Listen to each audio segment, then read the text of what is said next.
welcome again, everyone, to this webinar on decoding the COVID crisis conducted by IMT Ghaziabad as part of the ongoing engagement.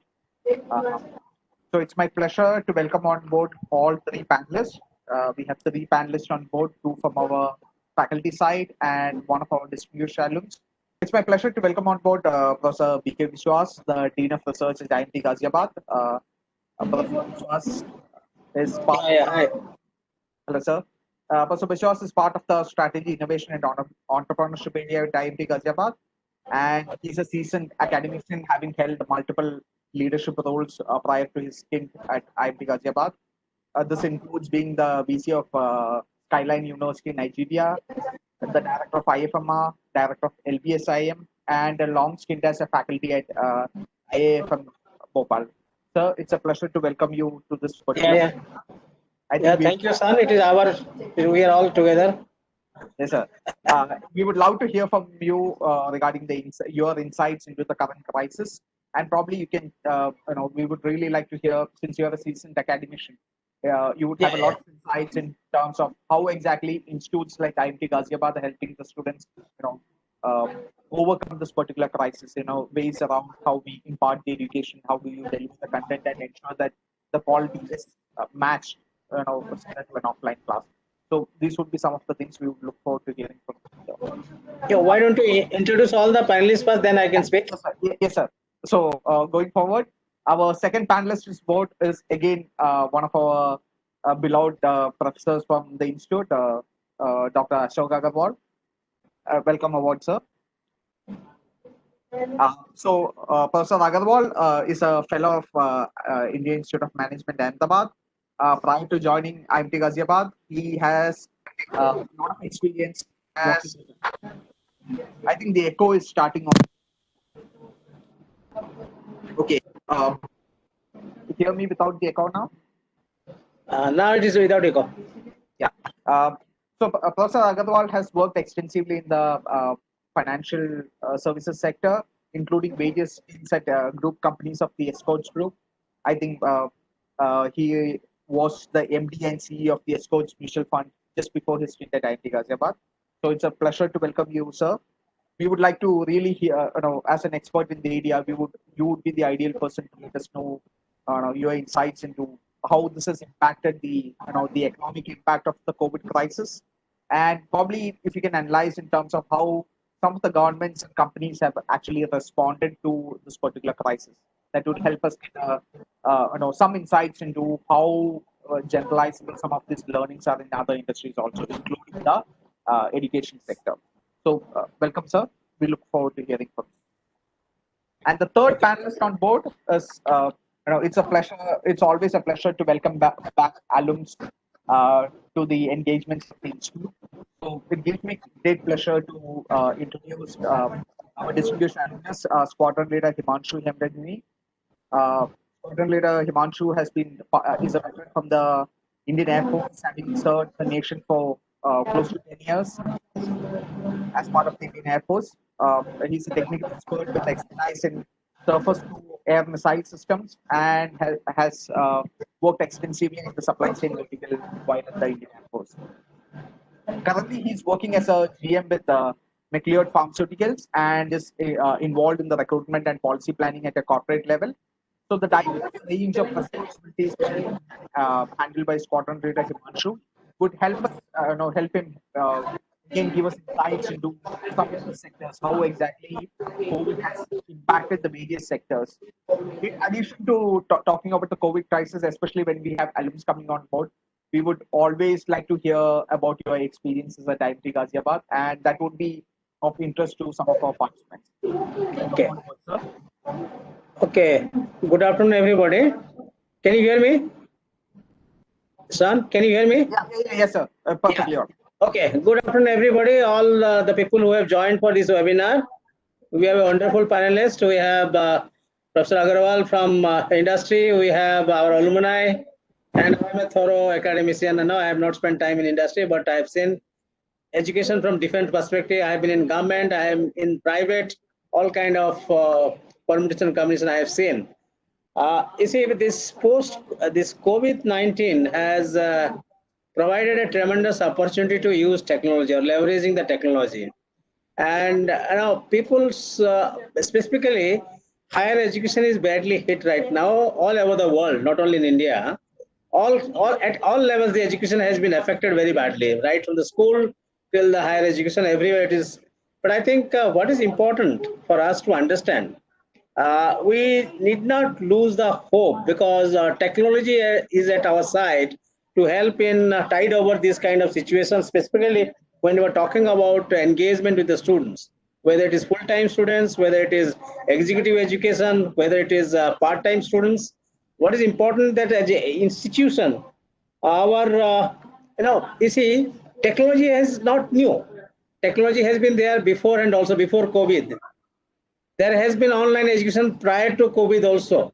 But you must understand that despite all these things, the teaching, the traditional teaching has not been replaced. The contact between teacher and student is much sought after engagement. But given the situation right now, what is our important, it throws important dimensions that how do you uh, engage the students, that is very, very important. And IMT Ghaziabad is a top ranked institution. It is accredited by AACSB, one of the top accredited agency in the world. And we are fully equipped. We have very competent faculty. Our infrastructure is excellent. We are, believe it or not, we have been trying to understand how to engage with the student. We had a demo kind of sessions with the faculty as students, and one faculty leading the teaching, because we feel that engagement is key to any kind of learning. Engagement with the students, engagement with the participants inside the classroom is extremely important. Post classroom also, how a teacher is engaged with the students, that's very, very important. And therefore online teaching online teaching is not necessarily replacing the traditional mode of teaching, but it does provide an opportunity to focus on content, because ultimately there has to be a balance between what is called teaching and what is called learning. And nothing is worth learning that cannot be taught, that can be taught. There are so many things which you learn from the environment. There are so many things you learn from your peer. There are so many things you learn from the faculty. We act as facilitators, so that role will still continue, whether it is online, whether it is motor building, whether you are inside the institution. I think the role of the faculty will remain as a facilitator to help your learning. And this provides an opportunity for people to be at home, get their other works done, and at the same time join certain sessions for the learning. That it gives a, it's a kind of win-win situation for people who are working specifically. Now, those who are full-time students, there is different strategy. Those who are working, for them, it is a kind of a blessing in disguise. It is not necessarily that they will lose something, because we believe that technology cannot replace the content. Content is so crucial for teaching. Content is very, very important. Technology is a kind of container. Now, with a container in which teaching is embedded or the learning is embedded. Therefore, it's very, very important. So, as an institution, we'll never compromise on the content, because we have extremely experienced and qualified faculty. Then, as it has been in the globe-wise, there has to be some kind of blended learning, because given the situation right now, we cannot be in the campus. We also cannot have all the time outside the, sometimes hopefully we would be engaging. So what we are believing that now we can have a certain kind of blended learning, a few on the online, few on the self-learning, few on the classroom. That is the kind of thing we would, and also, on all learning, we have a lot of chat box. Chat box are personalized. So chat, like already that pop-up is there in our chat box. So you can, there is personalized learning, like, you don't lose that context of asking questions. Now, earlier in the classroom situation, probably you would have raised hand and you would have immediately interacted with the faculty. But here also, it also provides an opportunity to give your question answer. Also through chat box, you can immediately raise your And also this provides an opportunity. There will be a lot of competition. You will see that in due course of time, a few institutions will be closed because there will be no enrollment, there will be no good technology, there will be no good infrastructure to support teaching. Whereas institutions like IMT, who believe top class, no, we have been preparing for last 3 months. How would you like to tackle the situation? And this has given a lot of opportunity. We have been taking demo classes. We also are spending a lot of time on how to develop content for the online teaching. Content for physical classroom is different, content for online teaching is different. We are we are aware of this kind of challenges. So I think IMT is geared up. IMT has taken up this challenge that we can meet the requirements of the students irrespective of the place where they are. Only thing, they must have some access to internet, and they should be able to connect with us. Connecting with us is very, very important. And I think my other panelists are there. Let them also chip in, and later on again I will come back and speak more about IMT, specifically on the programs and all that, if required, if people ask that. Otherwise, post COVID situation is an important challenge, and we are trying to tackle. I think I'll leave it to Professor Agarwal, my colleague, now who would be discussing about a different dimension, what kind of economic asymmetry or imbalance has been created, or what is the gains, or what are the losses, or whatever it is. I think I'll leave it to my colleague, Professor Agarwal. Professor Agarwal? Thank you so much, Professor Biswas. Before we move on to Professor Agarwal, I would like to request all the participants to keep yourself on mute. There is a lot of background noise coming from there. So, except for the panelists, please, everyone else, please be on mute. All your queries, please put them on the chat. You can direct them to me, and we will take up the Q&A towards the end of the session. So, how this will go on is we will have Professor Agarwal and Squadron Leader Himanshu talk about, give their views on this. Probably we will have 15 minutes after the individual talks on a discussion, and we'll take up the Q&A towards the end. I hope everyone is okay with it. So I would like to invite Professor Agarwal to give his tidbits on the COVID virus.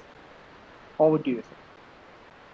Thank you, Sean, and good afternoon, everyone. It's very interesting that Aedes pathogen, which is about 1,000 feet of the human hair, has brought the entire world to its knees.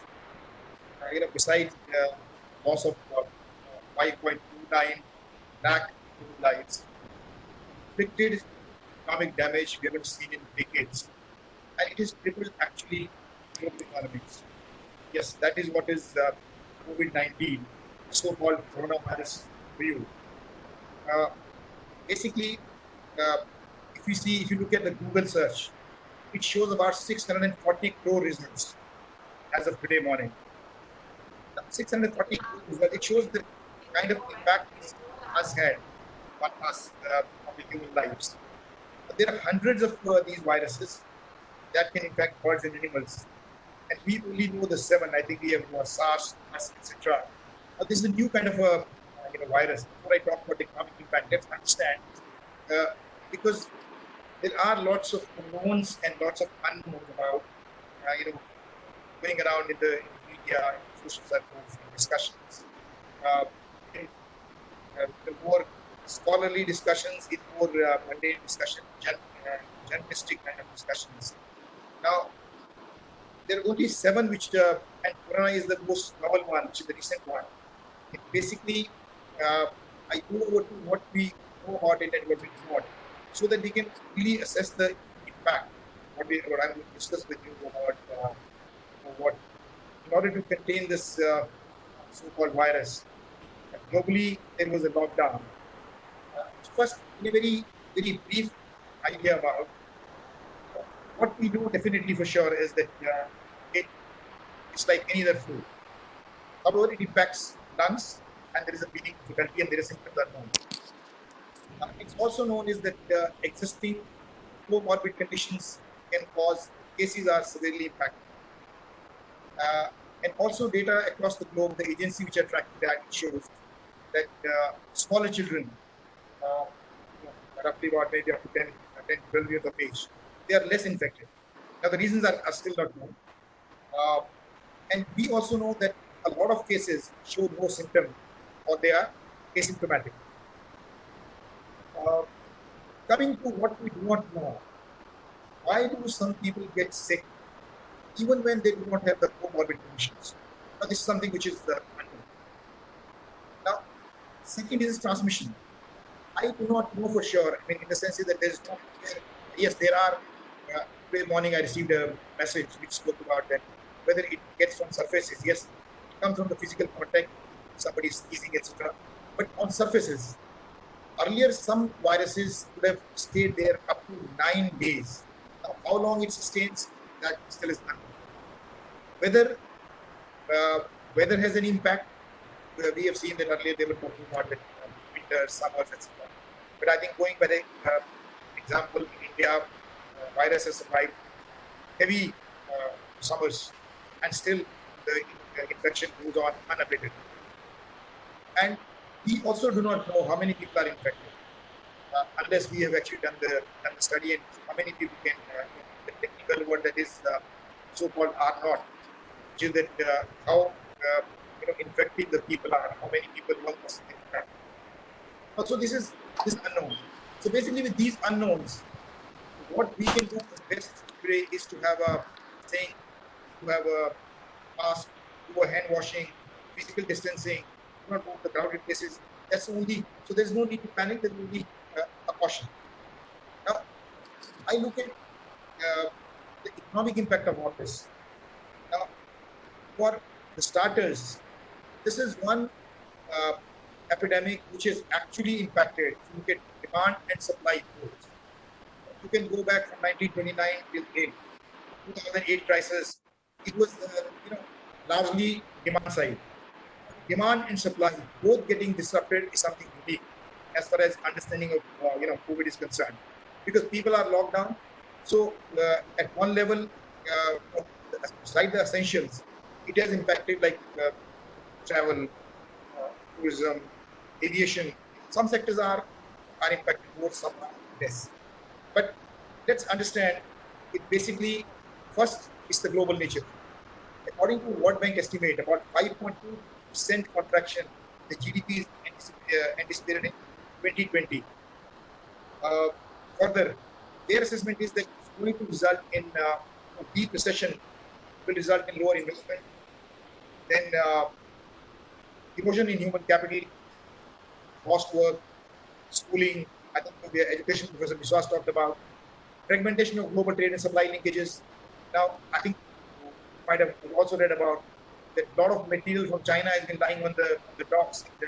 I think at the ports, there are no, there is a massive jam.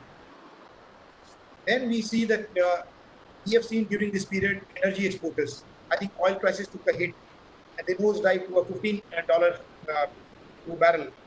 And in fact, very interestingly, I think the prices in the WTI Brent crude, it went into negative $37, one of the contracts.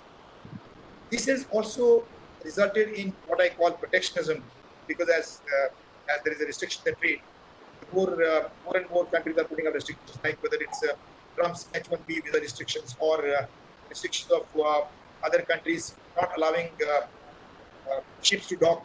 So this may, whether it will result into a trade war, etc., I think we are already having a background of that.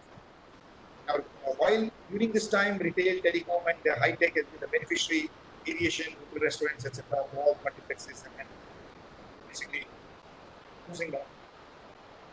Coming specifically to India, I think I would say and put that into a 3L kind of framework. The labor, loans, and logistics. In India, we have seen, I think, the issue of migrant labor. Now, in general, labor has been impacted very, very badly, whether it's say formal sector or informal sector. Now, the lack of cutting of jobs has had an impact in terms of incomes and lots of loans in the NBFC and banking sector has already been distressed. And third is the complete disruption of the supply chain, the logistics, transportation, whether it is aviation, whether it's a railways, whether it's a metros, whether it's a local bus service, whether it is a taxi service, aggregators. So this has had a massive impact on all of these. Now, the response, I think, globally has been both in terms of fiscal and global monetary stimulus. Global central banks have already been in a very expansionary kind of a mode. Uh, the US announced immediately a $2.3 trillion kind of a fiscal stimulus, and globally, worldwide governments allocate about $13 trillion. Now, the size of the problem can be gauged from the fact that this kind of a stimulus was given, and for our part, Indian government, now we can debate and discuss about it, saying $266 billion, which is 20 lakh crore. I think the government announced that, which of course about 7.5 lakh crore was about monetary stimulus and other liquidity measures, and remaining 12.5 lakh crores was about which was either in the form of guarantees or there were other support, direct or indirect, to industry as well as to the households or to the workers. Now, interestingly, I think in one of the McKinsey research, found that consumers are returning to big brands where they know and they can trust. 16% was the figure. 16% people came back in 2015 to 18, which increased to 39%, and 50% again it went up to 15 18. That means that there is somewhere trust deficits. Now, you do not know as to whether it's viable or not. So branding, so branded companies became very, very important. Then we also have an impact which we'll see in the coming times, is that budget deficit, according to World Bank estimates, budget deficit may rise to about $30 trillion by 2023, with all its attendant consequences. Although inflation is not rising in large parts of the world, and we are still living with a negative or very low rates of interest. Specifically in India, we have seen the small businesses or MSMEs which have been hit hard, and there is assessment that large number of them, I mean, I think can't put a figure onto that, but seems like a large number may suffer permanently. So there is a need for support and government support, as well as how they also raise up finance and whatever else is required to be done in terms of getting their produce or getting their dues, etc. So this is going to be very, very important from the economic point of view. Digital economy, I think one of the key beneficiaries are, like, for example, telecom and the high tech. Now, regarding the financial markets, those who follow the financial market, they would have seen that in the month of March, starting from January, February, since the onset of disease, equity and debt, both markets went into a tailspin. I think equity markets lost about 40%. Of course, they've lost that. They have recovered a large part of the lost ground on the back of stimulus and probably the hope that something is going to be found in terms of vaccine. And, the cure is going to be found, and before long, we will be back to the normal life. I personally have some reserves immediately that how long is it going to take to get back to normal. But in any case, we have established a new normal now, which is basically the way we are living today. It might continue the way work from home, digital economy, etc. Second aspect of this is the large economies which are coming much stronger. We have seen the case of Reliance Jio platform raising huge amount of money and becoming debt free much before the anticipated target of March 21. Interest costs are also lower. Now, it also poses serious challenges in terms of social and organizational. I see that the leadership need to take good decisions with respect to sustainability. I've seen, it's a very interesting example. Sugar companies making sanitizers, and some of the auto companies preparing for ventilators. So there is a need for leadership to take quick calls. Then also, for example, people need for mobility and socializing. In fact, it's impacting already. I can see that recession is social recession. I mean, doctors have called it a social recession, which is impacting the health, which is particularly both important with mental health, productivity, and the kids in the schools. So for governments, the lessons are how do you address the health crisis and contain short-term economic damage. I think that is one of the serious challenges, in my opinion, going by this crisis. So all in all, I think it presents an opportunity. It's a difficult times, and my sense is that people will come out stronger after this crisis, because we are facing in the recent memory. None of us are aware about seeing anything like this in the last 100 years. So I would stop here, and I think once we discuss my other co-panelists will like to hear from them. Thank you. Thank you so much, Dr. Agarwal. We heard from Professor Agarwal in terms of how exactly it has impacted the various sectors. We will probably have a few follow-up questions for you in the discussion round. Especially, I would be, interested in knowing your views on whether life would ever come back to normal after this. It's not a 2-year, 3-year period, but would it be ever back to normal? With that thing, I would like to move on to the next panelist in our distinguished alum, Squadron Leader Himanshu. Sir, I leave the floor open to you. Please give us your insights into what you think of this concept.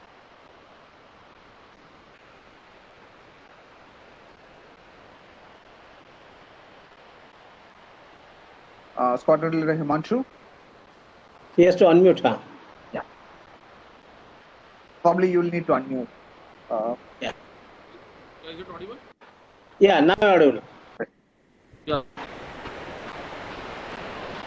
I'm the Ghaziabad providing this platform. I have my view. I just last year only I completed my post program at this place, and as well as I completed my tenure in Indian Air Force last year in July. Himanshu, you need to please just one. Need to closer to the mic because I think the voice is a bit faint. Voice is sound is less. Yeah. Yeah, is it audible now, sir? Yes, better. Better? Okay. So I would just like to say that I have completed almost 1 year in pharmaceutical industry after completing my tenure in Indian Air Force as well as completing my postgraduate program from IMT Ghaziabad last year only. So as far as the challenges in HR was concerned, so this COVID has really helped me in fostering and taking up the new challenges. Like we are in pharmaceutical industry and our factory also need to operate and provide the required medicines since we were into the essential category. So the role of the HR was geared up ever since the lockdown has occurred, and from then onwards my role was has started becoming more and more crucial.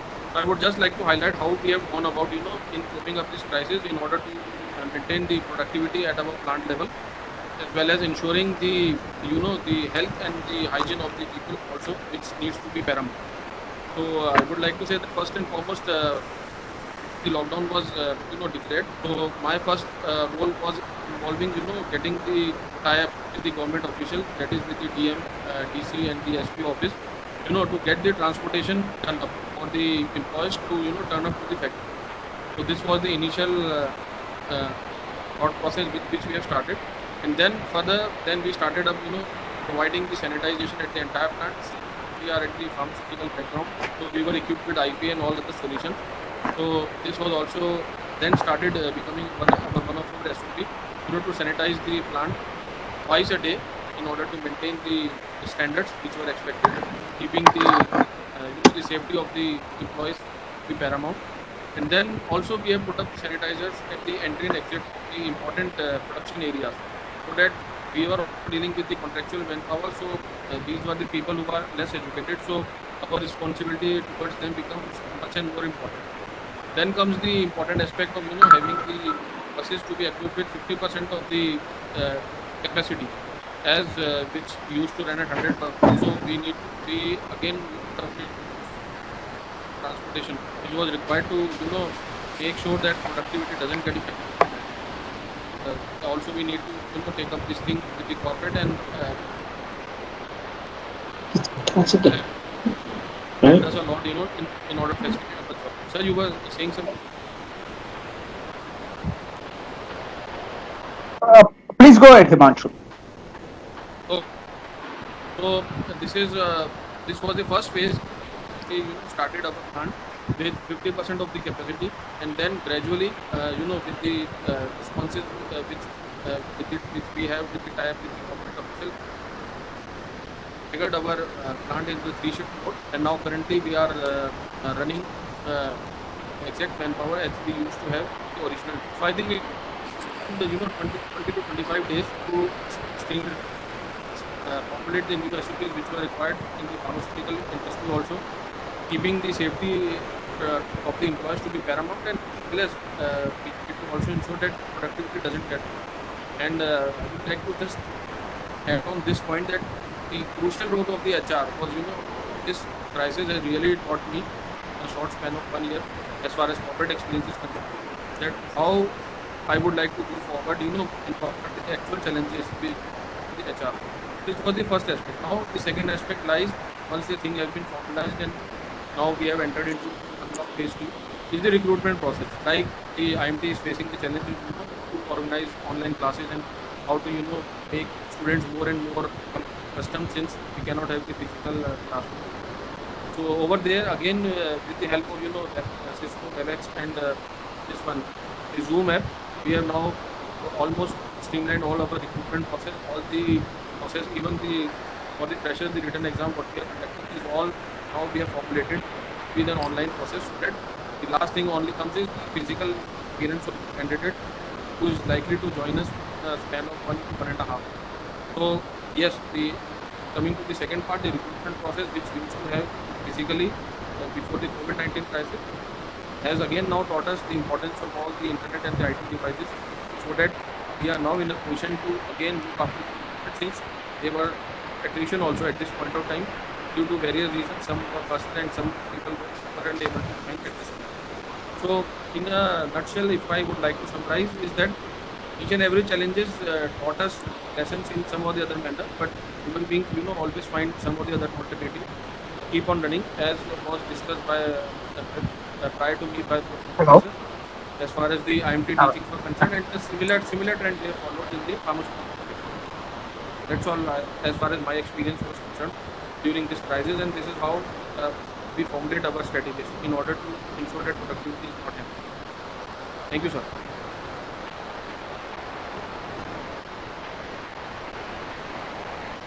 Hello, Hello. sir. Uh, I've completed. Yeah. Okay. It was nice to hear from you in terms of how exactly you have gone about uh, maintaining the productivity at your firm while still ensuring that the social norms are being followed. So this will be something we would like to come back on, because I think one of the aspects which you had hinted at, that the way this COVID has affected the public life is that initially we heard of this as a virus somewhere far away in China, and within a span of few months, it has suddenly taken over all our lives, affecting both the professional and the personal part of it. So one thing which probably is becoming little evident, and something which probably a few of the politicians have hinted at in the last few days, is in terms of how people are becoming a little lax again. So this crisis, how it has affected us. Initially, there was a lot of uh, skepticism against how exactly it's spreading. Then the fear came, where the public behavior was changed, and soon afterwards, probably after the lockdowns were going away, you can see the people slowly returning back to normal. While if you look at the figures, this is still a very dangerous phase to be in. So from that perspective, probably Squadron Leader Himanshu had talked about how exactly his firm had gone about, uh, you know, ensuring that the social norms are maintained and all the criteria which has been prescribed by the ICMR are followed too. What we would like to hear is, Professor Biswas, if you can talk about how exactly the institute has specifically adapted to this. So you had hinted about uh, hybrid classes. A lot of the students and the professors would be used to either the offline mode, or some would be used to the online mode. Now we are talking about something like a hybrid thing, which tries to match the best of both the technologies. So we would like to hear from all the panelists in terms of how this would specifically impact the education, both from a faculty side and from a student side. Yeah. I think you rightly said coronavirus has changed the entire life pattern for everybody. But I think we also must understand that this is not going away so soon. We have to probably coexist with coronavirus, like we have coexisted with malaria, other forms of diseases. So this is also kind of virus, not so quickly leaving us. So it is very important that like we took up vaccinations, we took up preventive medicines, we took up a lot of other kind of things. We took up a lot of discipline in our lives to avoid contacting such diseases. Same thing is applicable to coronavirus. We need not be panicked. We need not be panicked. Let me tell you, assure everybody, we need not be panicked. Sometimes we create a lot of panic because of something has happened drastically which we are not familiar. It's fine, but I think we have to understand that we have to coexist. So once you decide that we have to coexist, we have to follow a lot of restrictions on our behavior in terms of how do we interact with each other, like social distancing or sanitation. Now, as an institution, we have done that, and in fact, what we have done right from the gate when you enter, all these required things are being observed. Thermal reading is there, your temperature, sanitize is there when you come to your room. We even if we physically present, most of the faculty, not necessarily we meet. We still do meetings on online, and even if it is a meeting, I think probably we are keeping safe distance. Not more than 5 or 6 people in a meeting in a big hall. And what we are planning in the classroom also, we may have a classroom which has a capacity of more than 60, 70 students can sit. Probably we'll ask some 30 students to sit. And what we intend to do, maybe one classroom we have classes, and maybe that same thing can be telecast. Now we are still trying to find out technological solutions, how to reach every student's room. Now, if students are in the room, or our practitioner students, those who are working students, working executives who are in the, we should see that our delivery, there is no compromise. There is no content-wise. There is no compromise. We would like to engage them. We'll facilitate them in a lot of films. Audiovisual still will be relevant in this kind of teaching also.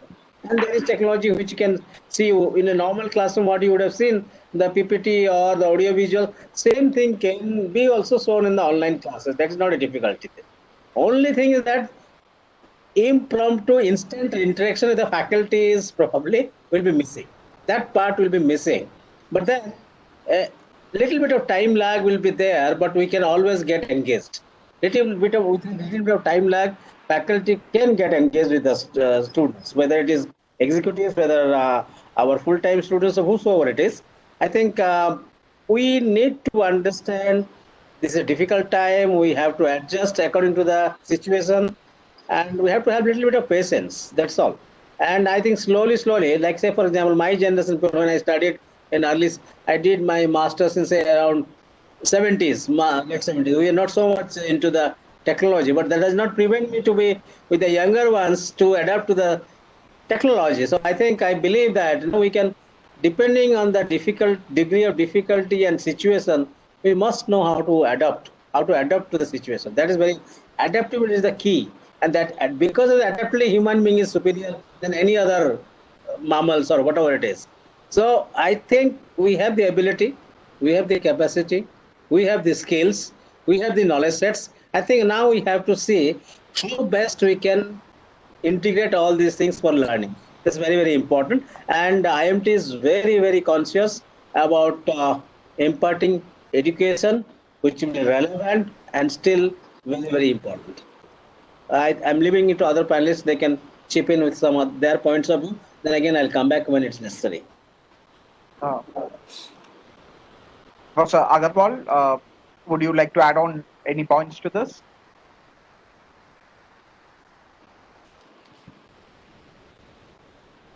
Unmute. Yes. I would hold a different viewpoint, completely different, for a very simple reason that, for example, I would say there is no substitute for, because today,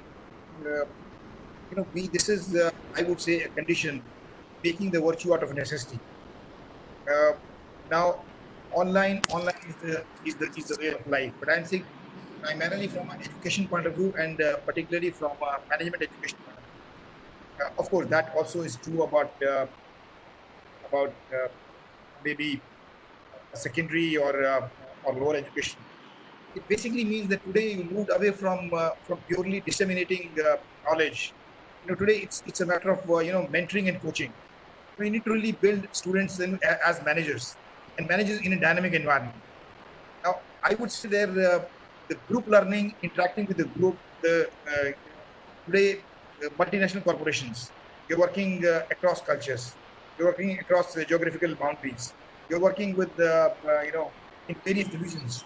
Now, from both from the faculty as well as from the student point of view, unless there is an interaction, not necessarily saying yes, distancing is there, but I'm saying there is no substitute to that. Their social interaction and the learning, the class learning, which will come from an interaction in a classroom, is going to be tough. Having said that, I think this is a stopgap between what should be ideally be and what is feasible.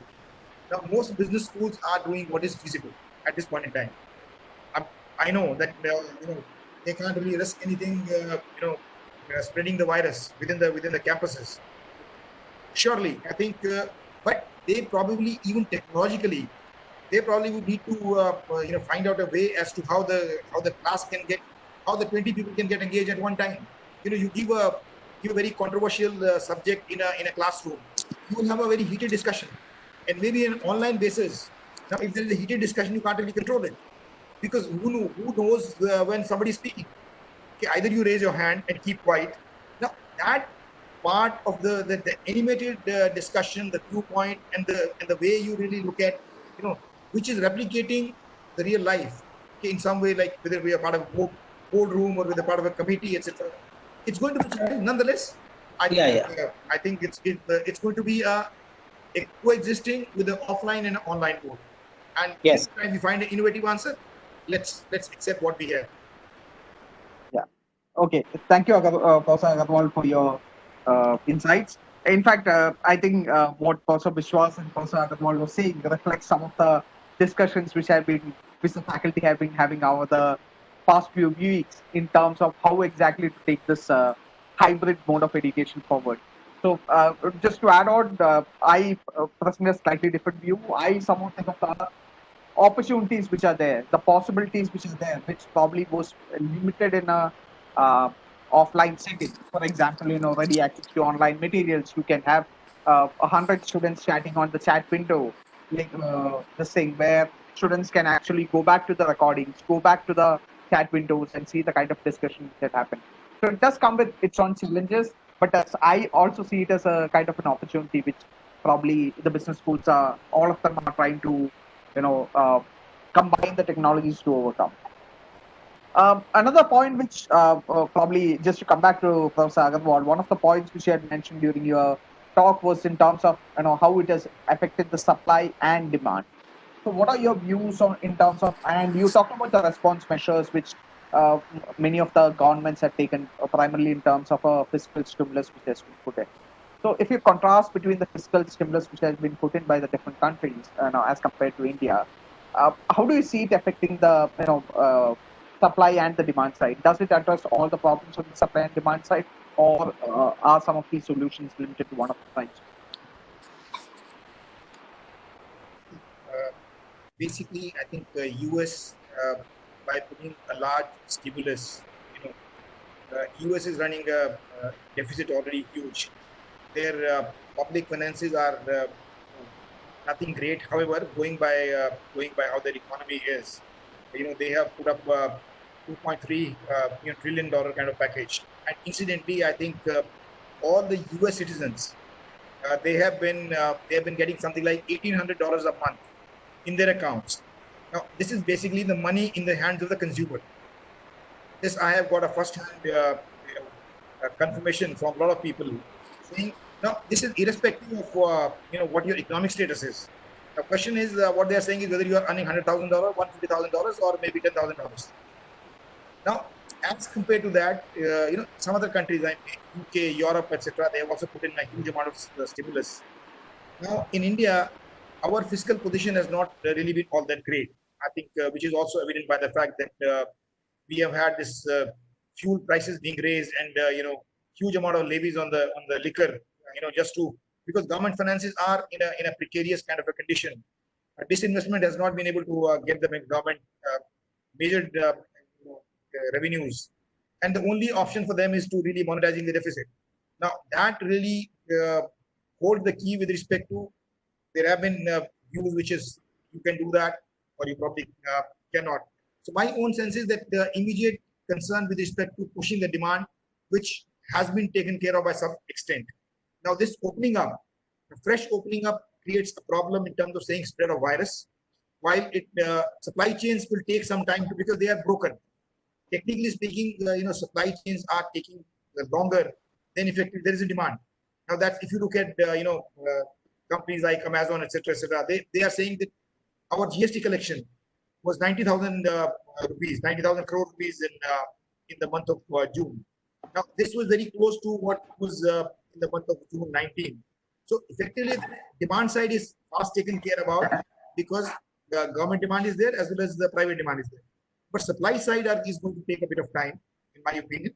And the faster we are able to fix the supply chain issues, whether it's in terms of resources like labor or transportation, or for example, the production. Now, all three need to really come on to that alignment to have the supply chain working. My demand is quicker in the sense is that Manrega or various other schemes which government is trying to put the money in the hands of people. Now, that may work out faster vis-a-vis the actually some supply chains are working, like autos, for example. They have really been faster to get on with this. IT companies have been able to get on with the faster. Some had a very limited disruption, like financial markets, for example, banking and financial services. But some others, which other manufacturing, which has been hit a bit badly, will take a bit of time to fix. That's how I look at it. Okay. Professor Biswas, since you are from the strategy area at IMT, what are your views in terms of how exactly the CEO, from a CEO perspective, if you look at it, how does this uncertainty help the, how do the CEOs go about managing this particular situation? One is the damage control in terms of, ensuring that business goes on as at least closer to normal as what you can. And the second thing is seeing it in terms of an opportunity. So we often hear all this news about companies shifting from China and coming to India. There are a lot of opportunities. Corona creating the opportunities as such. So would you like to add on something from a strategy perspective, sir? I think given the situation currently, geopolitical system, and now specifically our relations with our neighbor, I mean, it has thrown up another different kind of dimension. 59 apps have been banned, and all kind of other issues are happening. So, and luckily, we have now, if you look at Japan, Russia, America are with us now. I mean, you have to go beyond pure business. You also have to look at what kind of international relations will come to handy, and try to seize this. There are a lot of opportunity now. One thing was that coronavirus, because of China factor, and then a lot of people shifting. The other one is the now current political situation. Both have thrown a lot of opportunities. I think as a CEO, I think what is important is that damage control. At least prevent further damages. No further damages. Whatever is there, maybe little bit of slow output, but it's okay. But I think we should wait for the opportune time to have more investment and then picking up. And I think there was a report that I think our employment rate has become to the pre-COVID rate or something, about something of that sort. I saw some report, but I think we also have to see that whether our economy is picking up or not. I mean, there is again some kind of report that pre-COVID stage, whatever was there, we are slowly picking up towards. So I think this is a place, this is a time, I think, looking at the geopolitical situation and also the disease in mind, I think we have to have a little bit of patience, and perseverance is very, very important. How do you, and that consistently, that perseverance is quite important for a CEO right now. Not to be panicked, not to be panicked. So playing it with a cool mind is what Professor. Yeah. I would like to go back to our third panelist, squadron leader Himanshu. Uh, so, one of the things in having an alum come back for our engagements with the outside world is we would like to hear about your experiences at IMD, and in this COVID stage, with many of our future participants who are there on as part of the audience, would like to know in terms of how exactly it might impact.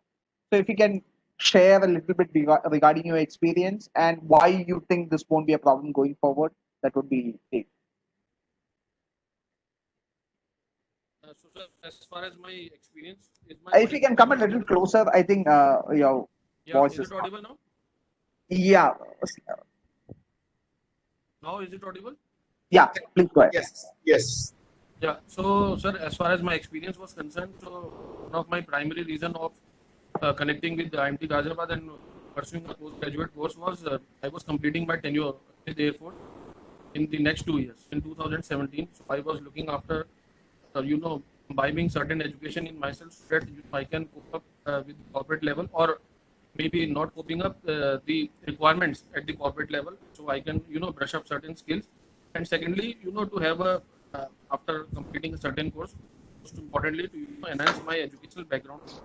Because since I've done BTech Information Technology past 10 years back, so with two mindsets, I appeared for the the selection procedure and the content I went through it. Since I was posted to Air Force Station Alwara, which is located close to Guyana, so this alternate weekend program, I thought I would be able to justify it considering my requirements with the Air Force as well as the requirements at the college level. So with that into the intent, I got into this course. As far as the experience was concerned, sir, right from the beginning, starting from the faculties towards the administration side, and later on Sudha ma'am, over our schools. So she also helped us a lot in in circulating this program, and sometimes my requirement was there, where I require. Himanshu could be a little louder because there's still some Is problem. it audible now, sir? Yeah. Now it is quite audible. Okay. So now then, sir, keeping because the requirements at the Air Force also needs to be met up. So sometimes I opted for changing the duration of certain programs which were scheduled for a particular week. So in that case, IMT also helped us a lot, so that they also know that the requirements at the professional front was also important. And as far as the teaching and the faculty was concerned, right from the beginning, we were imparted with the best of the faculty, sir. Since we all were, having certain experience at the, in our specified industry. So it also foster us, to have our learnings in a practical manner. Time to time, IMT also organized the, guest lectures for us. They also organized personal growth lab for us, for which we went to the specific location outside. It was in Corbett National Park, so that from a complete different environment, they were able to know our strengths and weakness. And then the entire procedure went on quite smoothly as far as our teachings were also concerned, and whatever little help was required for us, that was also imparted to us, keeping our professional commitments into picture. And at last, I would also like to say one of the chief pertinent aspect of the program was the lodging and boarding facility which was given by the institute to us. One of the finest accommodation was provided to us, and the the food for those 2 days where we used to stay in at IMT campus was also provided, was included in our the entire package. The best of the textbooks was also provided to us in all those aspects. So yeah, sir. And to add on icing onto the cake, the international immersion, which was for the duration of 2 weeks, also went on pretty well. We covered basically marketing management with the European perspective, and handled various queries with the faculties over there, as all those colleagues who were aspiring to have their career in marketing, it really helped them a lot.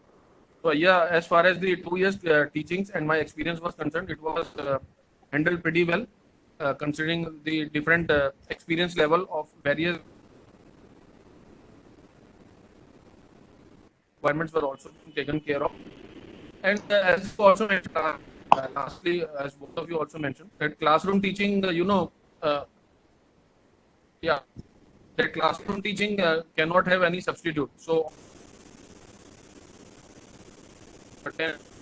lectures on e-portal or stuff like that. The impromptu response from that will also be lagging.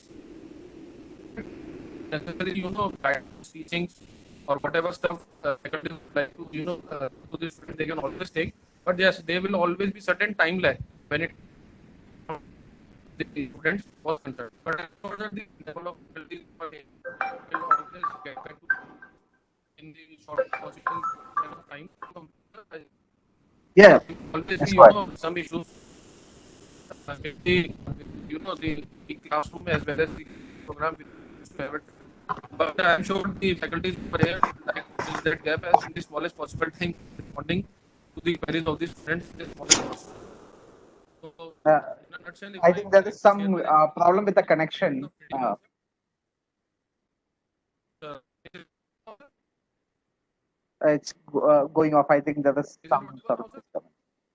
But thank you, Scott and Himanshu. It was nice to hear about your experience at the institute. I think many of our incoming students can relate to at least some of the things which you are saying. But this is too short a time. A small portion in a webinar is a small amount of time to actually hear about your experiences. So, if any of the audience have any particular questions with regards to anything which Scott and Himanshu had said, please get in touch with the program office. They would be able to help you out on the stuff. I have not received any questions on the chat so far since we are towards the fag end of the seminar. In case somebody has a question, probably you can raise your hand and then we can bring you on board and one of the panelists can take the question.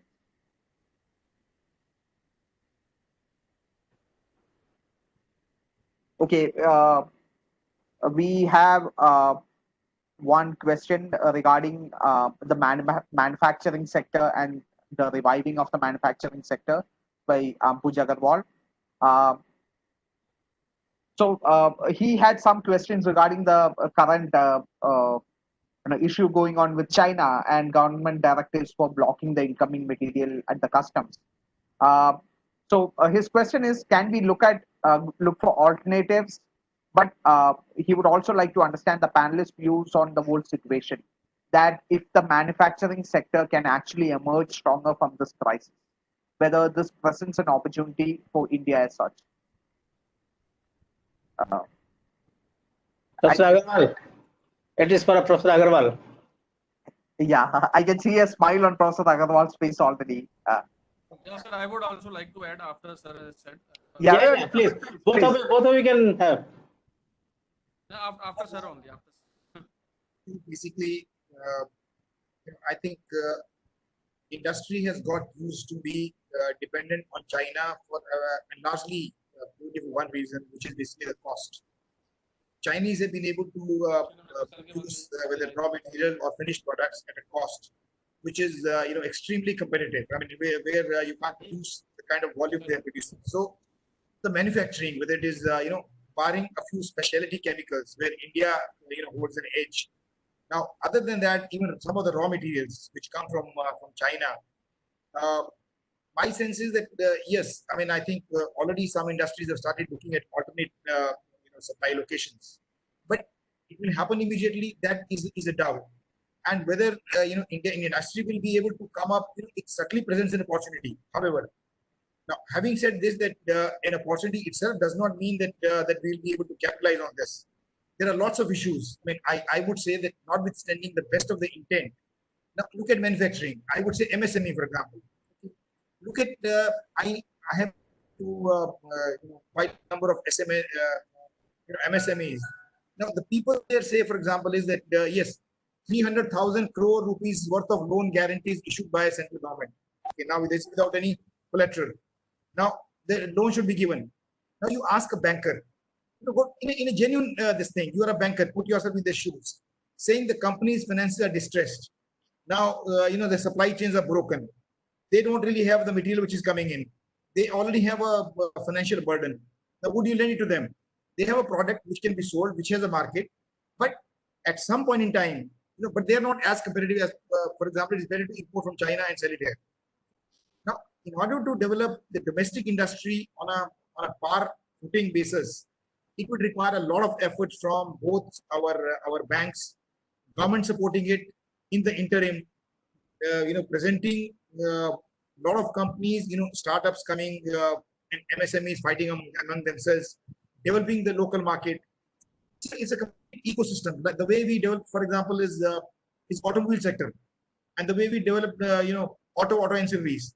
The way we have developed, like, for example, is the power sector. Now, so unless we make a sincere effort saying that we want to really make India, and secondly, the cost consciousness. We really lack infrastructure. We lack technology. We're not really invested in technology in a big way. Wherever there's a technology, plays a large role. And secondly, China, by virtue of being a hub to the world, manufacturing hub, they have been able to economize what we call economies of scale. So unless we really look at a scale, we will not really be able to offer any competition or anywhere close to what China is able to do. So my sense is that it would be a lot of effort on everybody's part in the system, including the consumer. And we can hear from the industry of Himanshu, and Professor Biswas may like to add something. Yeah, sir. Since I also, I'm very close to the background way, which is known as the hub of the pharmaceutical industry, that is Baddi, close to Chandigarh. So, we have already, government has thought of, procuring the land for producing API. We call it as API, that is active pharmaceutical ingredient. So, yes, the question was very pertinent. It is going to boost up the industry, and the government of Himachal Pradesh has already started up, tying up with the officials to sanction the land for establishing the plant to produce API. API you can understand as a raw material for finished goods, that is the tablets or the soft gelatins which we used to have in our day-to-day market. So once India started producing API our dependency on China is definitely going to reduce. And yes, as was mentioned in the question, it can also provide us the opportunity to think on these aspects, and India can develop it very well. And as far as the government is concerned, they have already, started up, procuring the land and providing the necessary approvals for taking the land into consideration and building the plant for producing active pharmaceutical ingredient near Baddi. So this was the update which was available to me, as I shared, which was a part of this question as well. Okay. Since we are running out of time, Professor Biswas, would you like to add on anything onto this? No, on manufacturing side, both these industry people have said that, so I don't have to say anything. I think we'll wait and watch. So any other question other than manufacturing? Though we have not received any other questions on chat. This was the only question we have received so far. So we can probably take another 2-3 minutes if any other Anybody else has any question. In fact, you can also come online. You can raise your hands and then probably ask directly to the panelists also.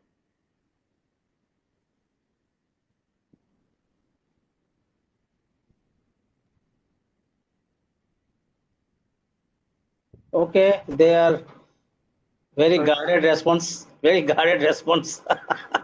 Yes. I don't know, but anyway, it's been nice, and COVID is going to stay. So our strategy has to be, along with it, we have to plan. We cannot hope that it will be completely eliminated, and we can have, like Sun started with the saying, can we really be back to normal? That is not going to happen. Sean, it is not going to happen. So we have to coexist, and accordingly, our strategy also has to be, that has to come. That is how we have to tackle the whole situation, whether it is manufacturing industry or any other industry or service sector or gig workers or our education, for example, right from school to higher education. Now there will be different kind of strategy, because we have to get along. We have to go on. We can't stop because of coronavirus. We can't stop our activities. That's very important.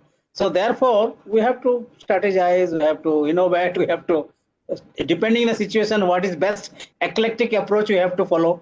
What is best for us, we have to follow. That is important. Okay. Thank you so much, sir. And I would like to thank all the panelists for your wonderful insights into the COVID crisis and for shedding light on the impact on some of the crucial sectors which are of importance to everyone. Thank you. I would like to thank all the participants also for joining in today, and we hope to see you next week. Okay. Thank you. Yeah.